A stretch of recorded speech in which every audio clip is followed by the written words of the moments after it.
أعوذ بالله من الشيطان الرجيم. بسم الله الرحمن الرحيم. وإذ تأذن ربكم لئن شكرتم لأزيدنكم ولئن كفرتم إن عذابي لشديد. Dan ingatlah ketika Tuhanmu memaklumkan, sesungguhnya jika kamu bersyukur, niscaya aku akan menambah nikmat kepadamu. Tetapi jika kamu mengingkari nikmatku, sesungguhnya azabku benar-benar sangat keras. Quran Surah Ibrahim ayat yang ke-7. Shadaqallahul Azim. Assalamualaikum warahmatullahi wabarakatuh. Innalhamdalillah, wassalatu wassalamu ala rasulillah, nahmaduhu wa nasta'inuhu wa nastaghfiruh, asyhadu an la ilaha illallah wa asyhadu anna muhammadar rasulullah. Allahumma salli ala sayyidina Muhammad wa ala ali sayyidina Muhammad. Rabbi shrah li sadri wa yassir li amri wahlul 'uqdatam min lisani yafqahu qawli, amma ba'd.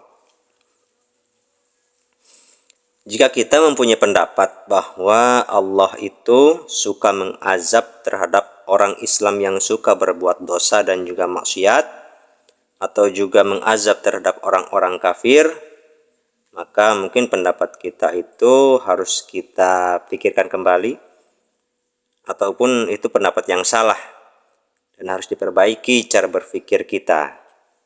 Kenapa? Yuk kita kembali sharing bersama, mudah-mudahan ada satu hikmah atau pelajaran yang bisa kita ambil dari sharing kita kali ini. Sahabat belajar ngaji yang dirahmati Allah, jika kita renungkan tentang firman Allah dalam surah Ibrahim ayat yang ke-7 yang tadi saya bacakan, itu ada dua nasihat dari Allah, yaitu tentang syukur dan kufur. Dalam hal ini tentunya kita jangan lupa dengan surat Allah yang lain yang ada dalam surah Al-Baqarah ayat yang ke-28. Bismillahirrahmanirrahim. Ya ayyuhalladzina amanu dkhulu fis-silmi kaffah wa la tattabi'u khutuwatis syaitan innahu lakum aduwwum mubin. Wahai orang-orang yang beriman, masuklah kamu semua ke dalam Islam secara menyeluruh, dan janganlah kalian mengikuti langkah-langkah setan. Sungguh setan itu musuh yang nyata bagi kalian. Quran Surah Al-Baqarah ayat yang ke-208. Sahabat belajar ngaji yang dirahmati Allah, kita sinkronkan antara Quran Surah Al-Baqarah ini dengan surat Ibrahim yang tadi. Allah memerintahkan orang-orang beriman agar masuk ke dalam Islam itu secara kafah, atau jangan setengah-tengah nih. Lahir batin kita menerima Islam dengan penuh keikhlasan dan keridhaan. Dan jika kita berbicara tentang ikhlas, tentunya kita harus siap nih dengan apa-apa yang akan Allah berikan kepada kita. Baik yang menurut akal dan hati kita ini enak atau tidak.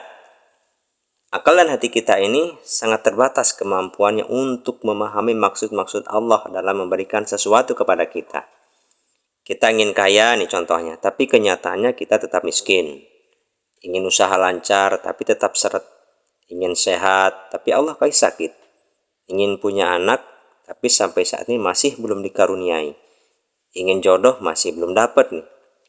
Hingga timbul nih gundah gulana dalam diri kita. Hingga timbul pertanyaan dan pernyataan kita terhadap Allah.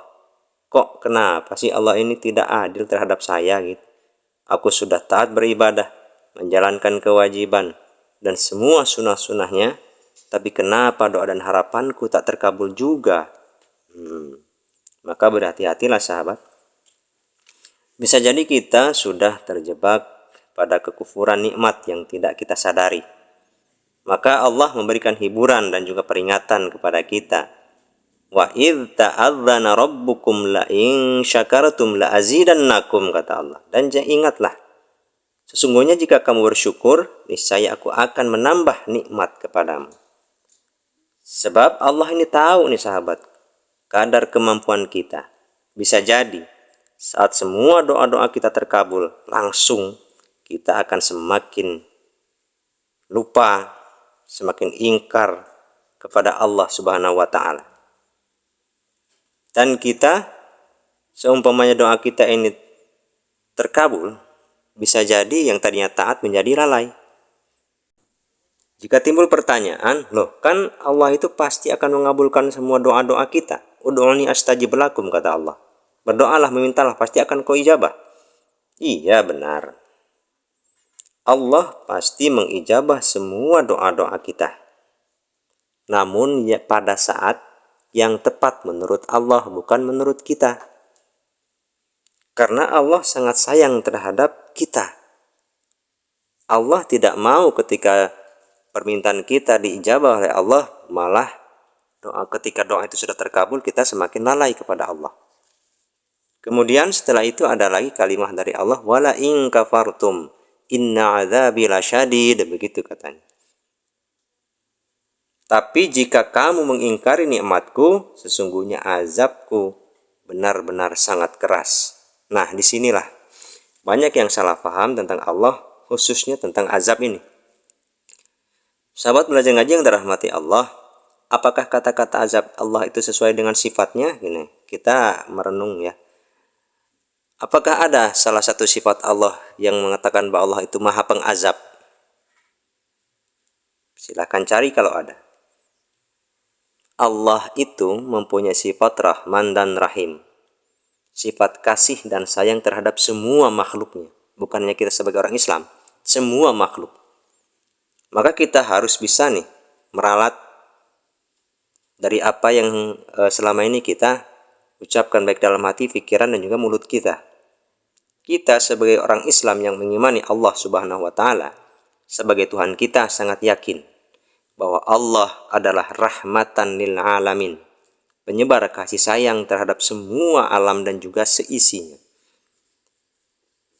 Allah menyayangi semua yang ada di alam ini tanpa terkecuali, bukan hanya kepada orang-orang Islam yang taat saja, akan tetapi kepada orang-orang Islam yang berbuat dosa, bahkan berbuat maksiat, bahkan juga kepada orang-orang yang non-Islam.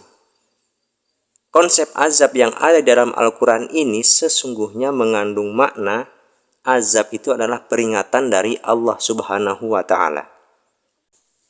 Tujuannya apa? Agar kita mengimani dengan sebenar-benarnya bahwa apapun yang kita alami itu merupakan sesuatu yang terbaik dari Allah untuk kita. Sebagai bentuk perwujudan rukun iman yang keenam, yaitu iman kepada qada dan qadarnya Allah. Qada dan qadar itu bukan hanya terjadi di akhirat saja. Saat kita masih hidup di dunia pun, qada dan qadar itu berlaku. Maka sikapilah qada dan qadarnya Allah itu dengan penuh iman dan ikhlas, bahwa Allah sedang memberikan sesuatu yang terbaik untuk kita. Sebagai contoh begini yang masih hangat-hangat ini ya. Kenapa Allah membiarkan orang-orang tak berdaya kehilangan nyawa, bahkan mayoritas Islam ya, di Palestina, dengan membiarkan orang-orang kafir terus-menerus melakukan kekerasan hingga menghilangkan kehidupan daripada orang-orang tak berdaya ini? Apakah ini suatu azab? Maka mari kita renungi sahabatku. Ini bukan azab, akan tetapi Allah sedang memberikan peringatan kepada kita sebagai orang Islam. Jika kita terus-menerus berpecah belah, maka kita akan menjadi lemah dan mudah dihancurkan oleh orang-orang di luar Islam yang benci akan Islam. Sedangkan peringatan kepada orang-orang kafir ini bahwa Allah masih menunggu pertaubatan mereka sebelum janji Allah benar-benar diturunkan, yaitu dengan datangnya kematian dan juga kehancuran mereka. Tentang kematian dan kehancuran ini, itu sudah pasti dan tepat pada waktunya. Kenapa Allah masih memberikan waktu bertaubat? Karena semua manusia baik yang Islam maupun yang di luar Islam itu semua adalah ciptaan Allah yang diciptakan dengan penuh cinta dan kesempurnaan. Maka mempunyai hak yang sama untuk kembali bertaubat menuju ridhonya Allah Subhanahu wa taala. Dosa, maksiat, kufur, kafir itu semua adalah penyakit. Maka wajar Allah siapkan neraka sebagai obat di akhirat, karena kita belum sempat meminum obat pada saat hidup di dunia yang berupa pertaubatan kita kepada Allah. Semoga kita termasuk umat-umat yang awab kembali kepada jalan Allah Subhanahu wa taala sebelum kematian menjemput kita. Wallahu a'lam bishawab. Semoga ada manfaat dari sharing kata kita kali ini. Mohon maaf jika ada kata-kata yang kurang berkenan. Astaghfirullahaladzim. Wassalamualaikum warahmatullahi wabarakatuh.